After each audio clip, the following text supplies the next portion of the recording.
Hola, hola, ¿qué tal? Muy buenas tardes, buenos días o buenas noches, depende de la hora que estés escuchando esto.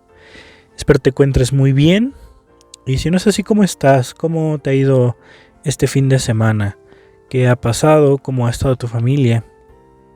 Hoy es lunes y pues estamos iniciando la semana, que yo creo que esta semana estaremos pues ya finalizando el mes de agosto y también estaremos iniciando otro mes, el mes de septiembre.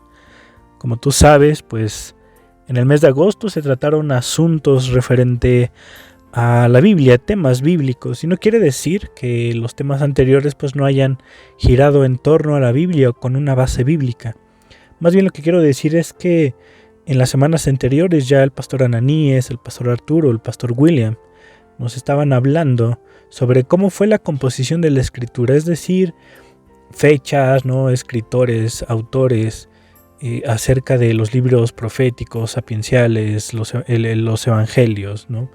Entonces, pues para esta semana hemos querido el pastor David y su servidor hablar sobre algunos temas, sí, que obviamente tienen que ver con la escritura, es el mes de la Biblia, pero enfocados a algo un poquito más, por decirlo, temático, ¿no? El día de hoy, como ves allí en el título, pues es Biblia y vocación. Estaremos también hablando algunos temas sobre música, sobre oración. Entonces, pues estos temas que vamos a tratar los vamos a hablar el pastor David y su servidor. Hoy quiero que podamos hablar sobre algunos personajes de la Escritura para conocer cómo conocieron su vocación y cómo fueron llamados a esa misma vocación. Por ejemplo, una definición de vocación de acuerdo a la Escritura la podemos entender como esa respuesta que nosotros tenemos a un llamado de parte de Dios. Por ejemplo, tenemos algunos personajes que los voy a ir revisando de manera un poquito breve, pero rescatando también, pues, digamos, la parte que tiene que ver con la vocación. Por ejemplo, Abraham, pues a Abraham Dios le promete una nación, pero vive toda su vida como un peregrino en tierra extraña. Lo único que llega a poseer, de acuerdo a la escritura, lo que está escrito, lo único que llega a poseer de esa tierra que se le promete fue un lugar donde enterrar a su esposa, a Sara, y donde ser enterrado. ¿Qué nos enseña Abraham? Toda su vida de Abraham, allí en el Génesis. Nos enseña que la vocación, por ejemplo, no lo hace inmune a las fallas. Si tú conoces a Abraham, de repente no era como que es un ser perfecto Abraham o por ser el padre de la fe, un patriarca. Es un ser humano también como tú y como yo.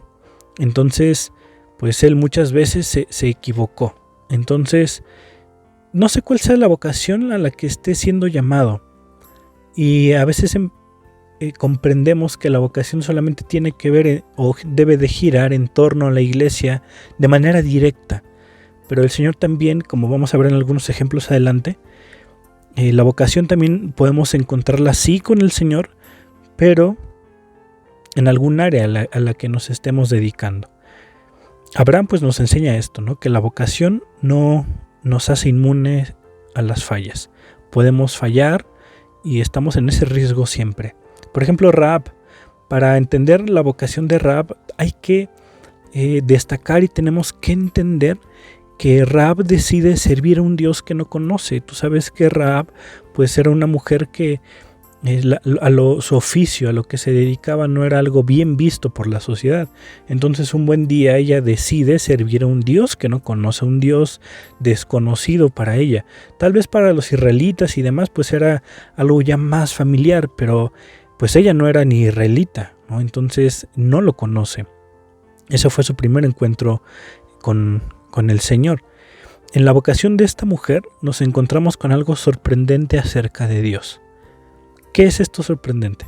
Lo sorprendente es que Dios puede llamar y usar personas que muchas veces no nos gustan y no como nada más algo físico, no nada de eso, sino que a veces no nos caen bien, no creemos capaces o no creemos que nos podamos enseñar, que podamos aprender algo de esas personas, ¿no? Dios puede llamar a ese tipo de personas.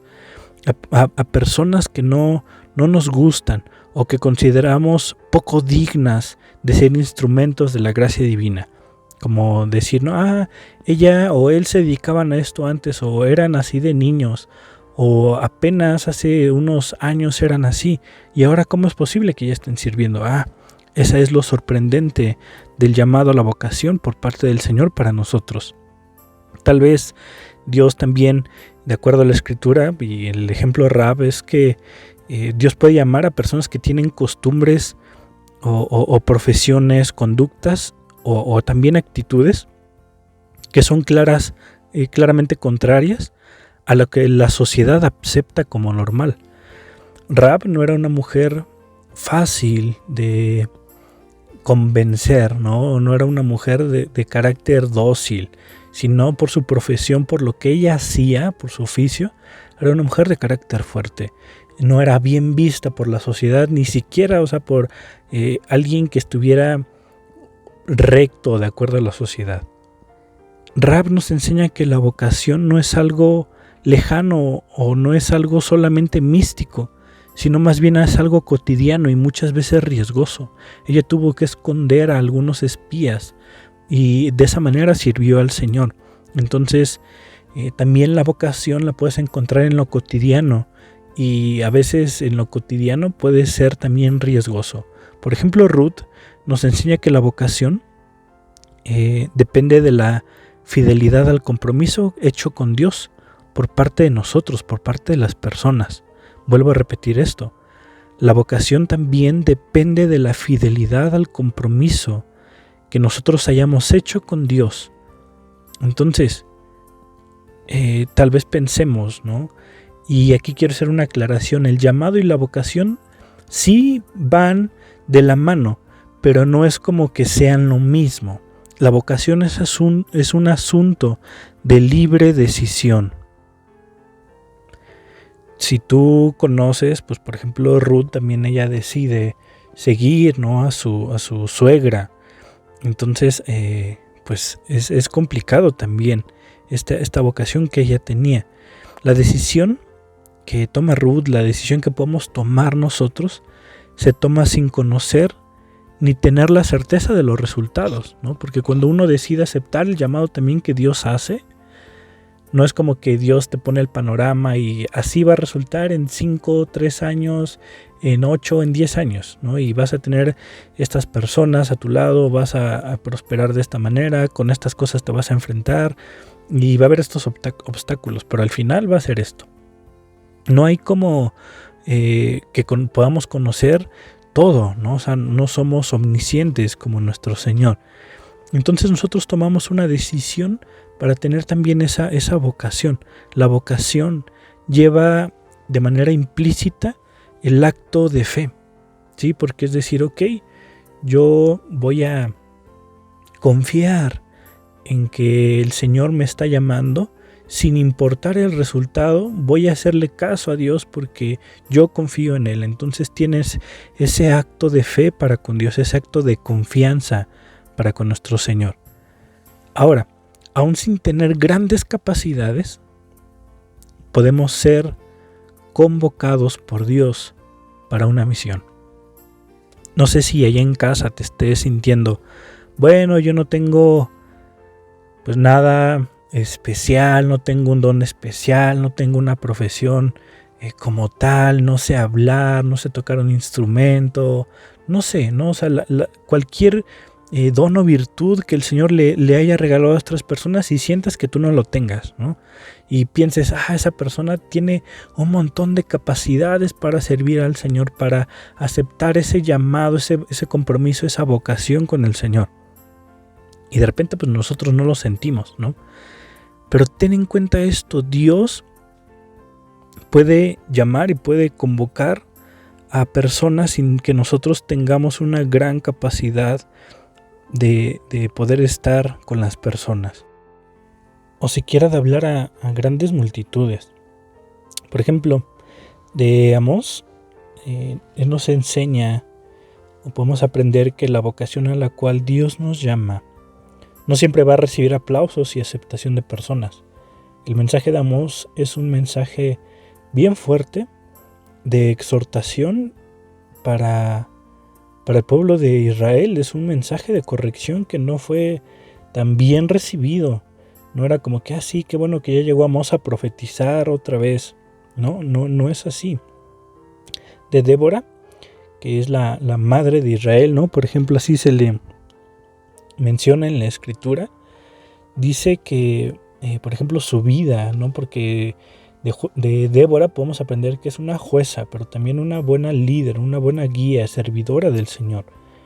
De Débora solamente quisiera destacar algunas cosas. Por ejemplo, que cuando una persona responde a su vocación, en el caso de Débora, puede servir de inspiración a otras, para que también acepten sus responsabilidades para Dios y el pueblo. Débora aceptó esa vocación que ella tenía, su responsabilidad y compromiso para con Dios, y eso también sirvió en su momento para animar a otros a decir, ok, Débora es alguien bendecida, alguien sabia, alguien que está siendo prosperada por el Señor, guiada por Él. Entonces yo también voy a aceptar esa responsabilidad y compromiso que tengo con nuestro Dios. Pasando al Nuevo Testamento encontramos a Jesús, que es el máximo y excelente ejemplo de alguien que tenía una vocación. Podemos hablar mucho tiempo acerca de Jesús, pero en esta ocasión me limitaré a, digamos, mencionar solamente una cosa. En el Nuevo Testamento se nos cuenta, podemos leer que Jesús nació con una vocación. Cuando Él ya nace por una razón. Mateo nos anuncia la misión de Jesús incluso antes de su nacimiento, cuando los ángeles están con María y le dicen cuál va a ser el objetivo, cuál va a ser el propósito, la misión, la vocación que Jesús va a llevar en vida. Otro personaje, no sé si tú conozcas a Febe, pero ella es una mujer que ha ayudado a muchos, que ha acompañado a muchos. Y de Febe, aunque no se nos dice mucho en la escritura, de lo poco que se nos dice, encontramos que la vocación es dada por Dios. Pasando a otro personaje, Pablo. De igual manera podemos hablar mucho tiempo acerca de él. Si tú bien sabes que Pablo, antes de llamarse así, cuando era joven, era perseguidor, ¿no? Perseguía a los cristianos, los asesinaba, los metía a la cárcel, su ropa olía a sangre. Entonces, él creía tener la vocación correcta, que era el perseguir a los cristianos. Pero cuando tiene un encuentro con Jesús, se da cuenta que la vocación que siempre había tenido y había llevado no era la correcta. Con Pablo, con Saulo, podemos ver dos elementos importantes de la vocación. El primero es que podemos tener vocaciones equivocadas. No porque, se nos haya llamado para una tarea mal, no, sino que puede que la hayamos entendido de una mala manera. En el caso de Pablo, en ese entonces Saulo pensaba que el perseguir cristianos era lo correcto, pero entiende su encuentro con Jesús y le aclara cuál debe ser su vocación. La segunda cosa que hay que rescatar ahorita y hablar acerca de la vocación, de acuerdo a la vida de Pablo, es que podemos cambiar de vocación o corregir la vocación que estamos teniendo, porque lo que he dicho, ¿no? Su vocación pensaba que era perseguir y matar a cristianos, pero él renueva, corrige, vuelve a encaminar en el nombre del Señor su vocación. Y ahora sí es una vocación bien interpretada y bien entendida. Terminando, y algunos como manera de resumen, la vocación va unida al llamado de Dios. ¿No sabes cuál es tu vocación? Tal vez pensemos que como ya tengo 50 años, yo ya encontré mi vocación, pero Abraham fue llamado cuando ya era una persona grande. O Samuel, que fue llamado desde que era un niño. No importa la edad que tengamos, pidamos en oración a nuestro Dios que nos ayude a encontrar una vocación, esa vocación para la cual hemos sido diseñados y pensados en el plan del Señor.